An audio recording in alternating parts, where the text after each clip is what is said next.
So I just came across some stuff recently, and it really surprised me actually, because we talk about genocide in so many ways, and we pay little heed to the 200, more than 200, about 230. I noted the official figures because when something stops, apparently, it still continues, for the longest time. In fact, up to the present day, by any other name. But 200 years of witch hunts in which women were singled out, murdered in the most horrific ways. These were mothers, these were daughters, and we give praise to Gutenberg, I think it's Johann Gutenberg and the printing press, because that came about in 1450, but along came with it a scope for prosecuting witches, and it created a massive expansion in the practice of hunting witches. And it happened as a side effect rather than a kind of measured aim, but there were manuals, and they were actually mass-produced, and they were used by inquisitors to identify, track, prosecute, and kill women who were suspected of witchcraft. Now, the name of the book was Malleus Maleficarum. Malleus Maleficarum. It's called The Witch's Hammer, or it translates to The Witch's Hammer. And that was written in 1486, which was only like 30 something years after the printing press was introduced to the world. And it was written by Heinrich Kramer and Jacob Sprenger. And it was deemed the most influential and notorious book on witchcraft. And it still likely is. But in truth, it's a misogynistic piece of work created by a man that was hurt by a woman. And this is a true story. Now, looking closer into the nature of the book, it kind of became apparent, or becomes apparent, that it's reflective of the lifetimes of the two inquisitors and how their experiences shaped, their beliefs on folklore and so on. And with the assistance of the elites, which happened to be the church, it became translated into the main vernacular languages, and it was able to spread to areas that not yet even touched by witchcraft. And in doing so, it propagated and penetrated through, many societies. And it was a book alone that became the main force, amongst others, that led witch hunt continuations and geographical expansion of the witch hunts. Now, this isn't much different to Hollywood films and writing, disguised as modern literature, but they're really a mouthpiece, those are, for elite perspectives. Switch off your TV. Now, it may seem innocent to you, it's nothing like witch hunts. But when you look at the Jewish influence in Hollywood and the negativity towards Arabs, then you see how apparent that is.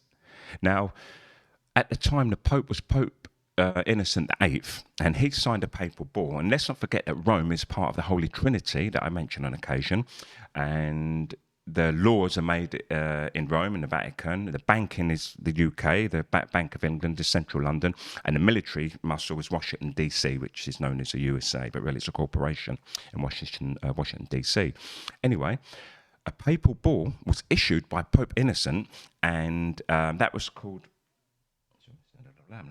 Summis Desiderant Affectibus, and it was published as the preface to the Malleus, and it gave jurisdiction to the authors to act as inquisitors against witchcraft, asking that they be helped in all of their quests by the church and secular alike. And they called it a holy quest. Now, the printing press, we know it revolutionised the way knowledge could be circulated.